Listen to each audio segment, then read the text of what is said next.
معاكم عبد الرحمن رجائي. النهارده ان شاء الله هنبدا الفيديو رقم 4 من سلسله السي بلس بلس توتوريالز. في الفيديو ده هنعرف الداتا تايبس وهنعرف ازاي نبني كالكوليتور بسيط جدا ينتراكت مع اليوزر. عشان نعرف فاريبل احنا محتاجين 3 حاجات. اول حاجه هي الداتا تايب او نوع الفاريبل دوت واسمه، ونشوف اذا كنا هنعمله انيشاليز او لا. يعني مثلا لو انا عايز اعرف فاريبل نوع انتجر يعني رقم صحيح، اول حاجه بكتبها انت، ده اللي هو الداتا تايب. بعد كده اسمه اكس مثلا، وبعد كده سيمي كولون لو انا مش هعمله انيشاليز.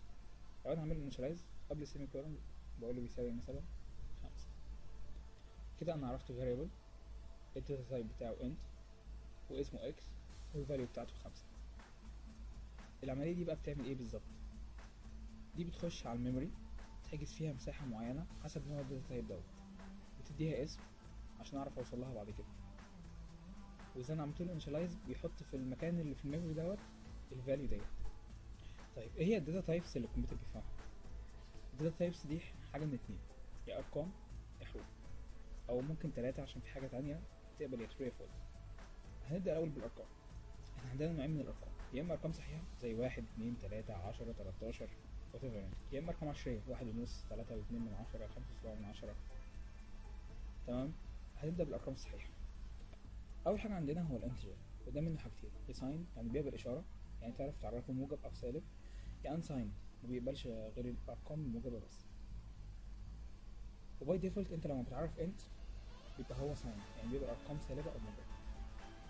وده حجمه بيبقى 4 بايت يعني 32 بت، يعني بيحجز في الميموري مكان مساحته 4 بايت. والرينج بتاع الساين بيكون من سالب 2 مليار 147 مليون 483 ألف 648 ل 2 مليار 147 مليون 483 ألف 647. والرينج بتاع الانساين بيكون من 0 لحد 4 مليار 294 مليون 967 ألف 295. يعني انت لو بتعرف فاريبل نو انت وحطيت فيه فاليو اكبر من كده ولو برقم واحد بس مش هيبقى صح، لان المساحه اللي انت حاجزها في الميموري ده اخرها. تاني نوع عندنا هو الشورت انت، وممكن تعرفه شورت بس.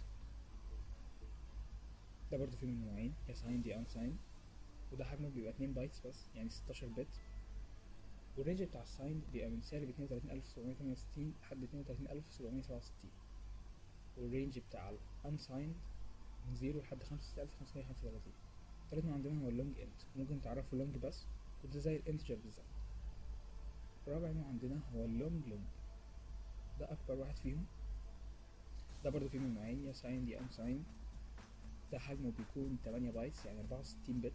الرينج بتاعه هو الرقم الكبير اللي انا مستحيل اقراه ده. بعد كده عندنا الارقام العشريه. عندنا هنا 3 انواع، يا فلوت يا دبل يا لونج دبل. الفلوت هو زي الانت، هو 4 بايتس او 32 بت. والدبل هو زي اللونج لونج 8 بايتس او 64 بت. واللونج دبل هو زي الدبل بالظبط.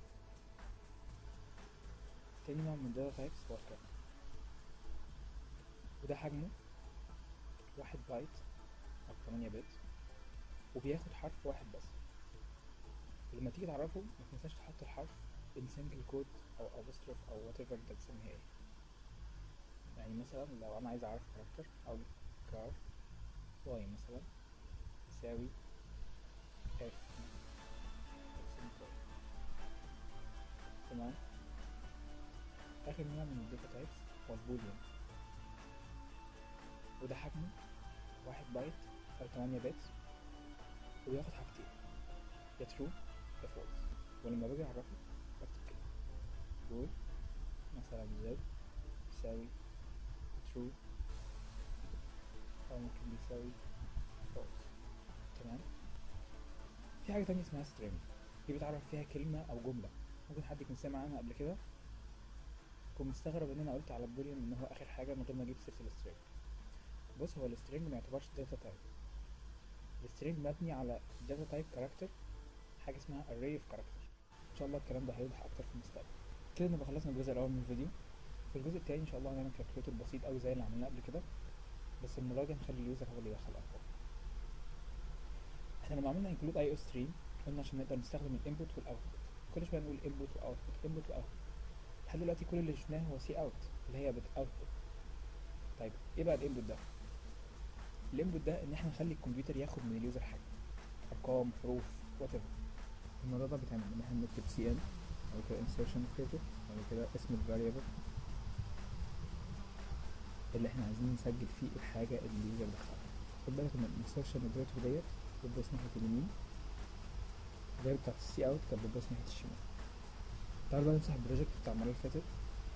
احنا كنا عاملين simple calculator بس كنا احنا اللي بنديله ال values بتاعت الأرقام. المرة دي هنخلي اليوزر هو اللي يدخلها.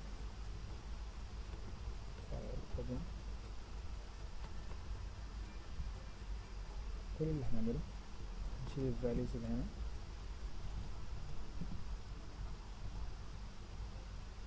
نطلب من اليوزر يدخل ال value دي يسجلها في x، يعني cn x، وبعد كده نعمل cn y. كده اليوزر هيدخل رقم في الأول هيتسجل في x، بعد كده هيدخل رقم تاني هيتسجل في y، بعد كده عندنا السم يجمع x زائد y، والديف يطرح x ناقص y.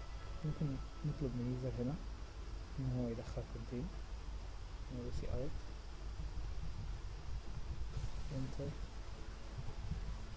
to numbers. تعالوا نجرب كده. total number مثلا 4 و5، summation of 4 و 5 is 9، difference between 4 و 5 is -1. تمام. انت بقى ممكن تعمل الضرب والقسمة، تعرف variables تانيين، واحد للضرب وواحد للقسمة، تعمل cout وعيش انت بقى مع نفسك. كده نبقى خلصنا الفيديو الرابع، يا رب يكون استفدتوا. لو في حاجة مش واضحة كومنت هحاول اوضحها ان شاء الله. متنسوش تعملوا سبسكرايب عشان تبقوا معايا اول بأول.